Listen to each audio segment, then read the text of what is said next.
அரையாண்டு தேர்வு அட்டவணை வெளியிடப்பட்டிருக்கிறது.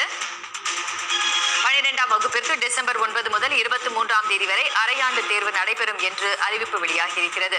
மேலும் டிசம்பர் 9 தமிழ், டிசம்பர் 10 ஆங்கில பாட தேர்வு நடைபெறும் எனவும் அறிவிப்பு வெளியாகியிருக்கிறது. 10ஆம் வகுப்பிற்கு டிசம்பர் 10 முதல் 23ஆம் தேதி வரை அரையாண்டு தேர்வு நடைபெறும் என்றும் கூறப்பட்டிருக்கிறது. டிசம்பர் 10 தமிழ், டிசம்பர் 11ஆம் தேதி விருப்ப பாடம், டிசம்பர் 12ஆம் தேதி ஆங்கிலம், டிசம்பர் 16ஆம் தேதி கணிதம், டிசம்பர் 19ஆம் தேதிக்கான தேர்வுகளும் அறிவிக்கப்பட்டிருக்கின்றன. 10 மற்றும் 12ஆம் வகுப்பிற்கான அரையாண்டு தேர்வின் அட்டவணை தற்போது வெளியாகி இருக்கிறது. 12ஆம் வகுப்பிற்கு டிசம்பர் 9 முதல் 23ஆம் தேதி வரை அரையாண்டு தேர்வு நடைபெறும் என்றும் அறிவிப்பில் கூறப்பட்டிருக்கிறது. மேலும் டிசம்பர் 10 ஆங்கில பாடத் தேர்வும், டிசம்பர் 9 தமிழ் பாடத் தேர்வும் நடைபெறும் என்றும் அறிவிப்பு வெளியாகியிருக்கிறது. 10ஆம் வகுப்பிற்கு டிசம்பர் 10 முதல் 23ஆம் தேதி வரை அரையாண்டு தேர்வு நடைபெற இருக்கிறது. உடனுக்குடன் செய்திகளை